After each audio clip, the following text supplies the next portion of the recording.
आप देख रहे हैं डार्क फाइल्स।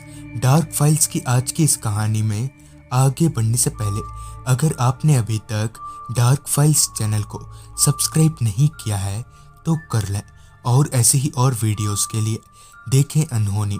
चैनल के लिंक आपको नीचे डिस्क्रिप्शन बॉक्स में मिल जाएगी। जब मैं तैयार होकर घर से निकला और घर से निकलते हुए अपने बाकी के दोस्तों को फ़ोन करके अपनी अपनी जगह पर या ऐसे कहें तो पिकअप पॉइंट पर खड़े रहने को कहा। दोस्तों से बात हो जाने के बाद फिर जब मैंने अपना पॉकेट चेक किया तो पता चला कि कार की चाबी तो मैं घर के अंदर ही भूल आया हूँ। ये पता चलते ही मैं भागकर वापस घर में गया और कमरे के बेड के ऊपर रखी चाबी को उठाकर बाहर निकला। फिर जब मैं कार का दरवाज़ा खोलकर चाबी लगाते हुए सीट पर बैठा तो पता नहीं क्यों मेरी कार स्टार्ट ही नहीं हो रही थी। पहले चाबी फिर ऊपर से कार का स्टार्ट ना होना, ऐसा लग रहा था जैसे कि तकदीर मुझे नहीं जाने का इशारा कर रही हो, मगर मेरा जाना बेहद ज़रूरी था। खैर मैंने फिर चाबी घुमाई। 2-3 बार ऐसे ही चाबी घुमाने पर कार स्टार्ट हो गई, जिसके साथ ही मैं भी वहाँ से आगे की तरफ चल दिया। वैसे तो कार ठीक से ही मैं ड्राइव कर रहा था, सब कुछ ठीक ही चल रहा था जब तक कि मैं मेन रोड पर नहीं पहुँच गया। मगर मेन रोड में दाखिल होते ही हर बार की तरह ही आज भी ट्रैफिक ने मैं फंस गया। आजकल रास्तों पर मैंने एक बात नोटिस करी है कि दिन के मुकाबले ट्रैफिक शाम को ज़्यादा रहता है। देखते ही देखते मैं उस ट्रैफिक में इस कदर फंस गया कि ना ही मैं वहां से आगे बढ़ सकता हूं और ना ही कार को पीछे घुमा सकता हूं। मेरे दोस्त लगातार मुझे कॉल किए जा रहे थे और मैं बस आ गया बोलकर फ़ोन रख दे रहा था। अब आसमान में भी तब्दीली आने लगी थी और शाम अब आहिस्ता आहिस्ता रात में बदल रही थी। करीबन 20 से 25 मिनट वैसे ही रहने के बाद जब ट्रैफिक छटा तो मेरी कार हवा से बातें करने लगी, जिसके बाद कुछ ही मिनटों में मैं अपने दोस्त हसन के घर पहुंचा और उसे पिक करने के बाद अगले पिकअप पॉइंट की तरफ बढ़ने लगा, जहां करण मेरा वेट कर रहा था।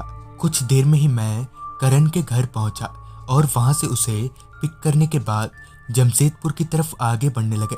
दरअसल हमें जमशेदपुर में कुछ इम्पोर्टेंट काम था जिसे कि हमें आज ही पूरा करना था। कुछ देर में ही हम लोग लोकल रोड को पीछे छोड़कर नेशनल हाईवे 33 पर पहुंचे। हाईवे खूब अंधेरे से घिरा हुआ था, बस कार की हेडलाइट के सहारे ही काम चलाना पड़ रहा था। बाकी रास्ते पर तो लाइट का नामो निशान तक नहीं था।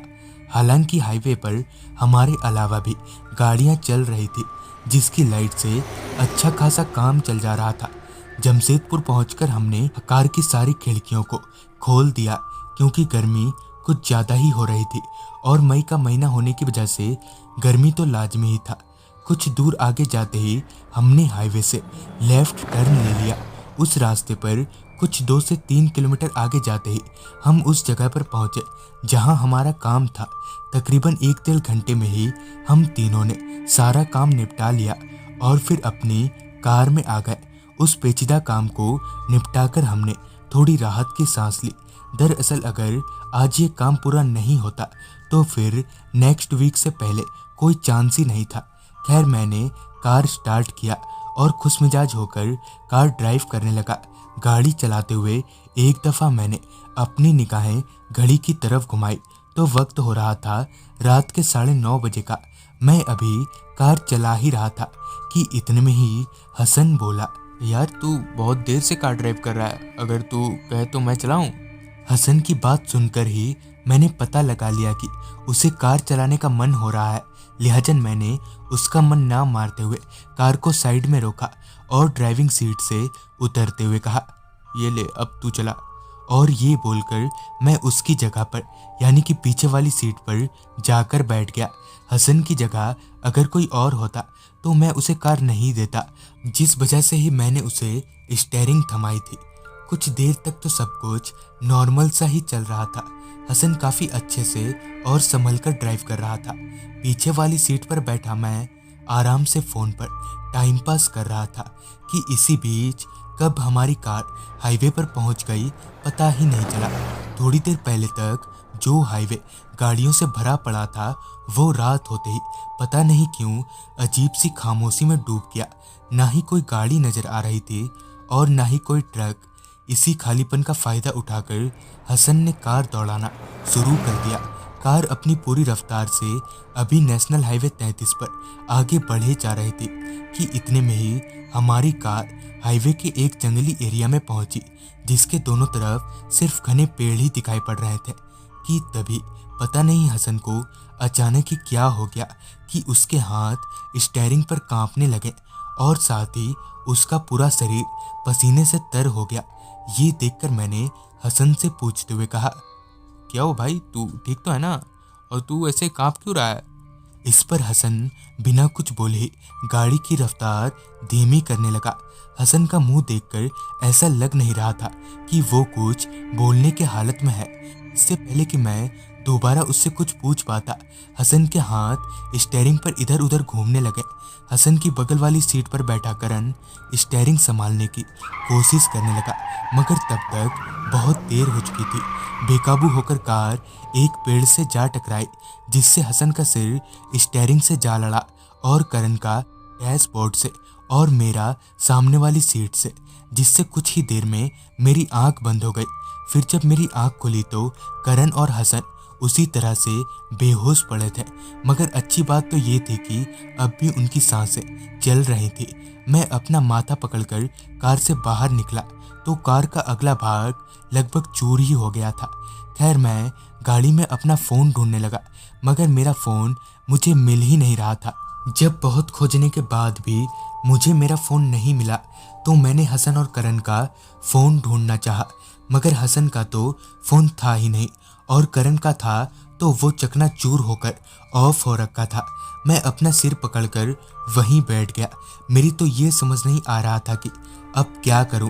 जहां एक तरफ मेरा माथा दर्द से फट रहा था, वहीं दूसरी तरफ मुझे अपने दोस्तों की भी जान बचानी थी, मगर कैसे? मैं अभी ये सोच ही रहा था कि तभी मुझे किसी गाड़ी की सायरन सुनाई दी, जिसे सुनकर मैं एकदम से उठकर खड़ा हो गया और अपने दोनों तरफ देखा तो पाया कि एक एम्बुलेंस बड़ी तेजी से मेरी तरफ ही आ रही है। हमारी कार के पास आकर एकदम से वो एम्बुलेंस रुक गई, जिसके रुकते ही एक आदमी एम्बुलेंस से बाहर निकला और सीधे कार के पास आकर करण और हसन को एक साथ ही उस अकेले आदमी ने उठा लिया। ये देखकर जहां एक और मैं हैरत में था, वहीं दूसरी ओर खुश भी। उस आदमी ने करण और हसन को एम्बुलेंस के पीछे लिटा दिया और मुझे गाड़ी में बैठने का इशारा किया। उस वक्त मेरा सिर इतना दर्द कर रहा था कि मैं बिना कुछ सोचे समझे ही एम्बुलेंस में बैठ गया। मेरे बैठते ही एम्बुलेंस चल पड़ी। एम्बुलेंस अपनी पूरी रफ्तार से आगे बढ़ते हुए हवा से बातें कर रही थी कि तभी मैंने एक नज़र उस तरफ घुमाई जहां वो कंपाउंडर बैठा था, तो पाया कि कंपाउंडर अपनी सीट पर है ही नहीं। ये देखकर मेरी तो जान ही सूख गई, मगर मेरी बोलती तब बंद हो गई जब मैंने ड्राइविंग सीट पर देखा। दरअसल ड्राइविंग सीट पर से ड्राइवर भी गायब था। गाड़ी की स्टीयरिंग अपने आप ही घूम रही थी। मेरी आवाज़ तो निकलनी बंद हो गई थी और कुछ देर में ही मेरी आंखें भी बंद हो गई। फिर जब मेरी आंख खुली तो तब मैं हॉस्पिटल में था। डॉक्टर मेरे सामने ही खड़े थे। मैंने धीरे धीरे डॉक्टर को पूरी बात बता दी, जिस पर डॉक्टर ने कहा, तुम लोग नसीब वाले हो जो तुम्हारा एक्सीडेंट इस एरिया में हुआ है। मेरे पूछने पर डॉक्टर ने आगे बताया कि आज से कुछ 1 से 1.5 साल पहले इसी हॉस्पिटल का एक एम्बुलेंस ड्राइवर और उसके साथ एक कंपाउंडर समेत एक्सीडेंट होकर मारे गए थे, मगर मरने के बाद आज भी वो लोग हर रात एम्बुलेंस चलाते हैं और तुम्हारी तरह लोगों की हेल्प करते हैं। तो दोस्तों, ये थी आज की कहानी। अगर आपके पास भी ऐसी कोई कहानियां हैं तो हमारे साथ ज़रूर शेयर करें। तो मैं आर्यन जल्दी ही मिलूंगा आपसे ऐसी ही एक कहानी के साथ।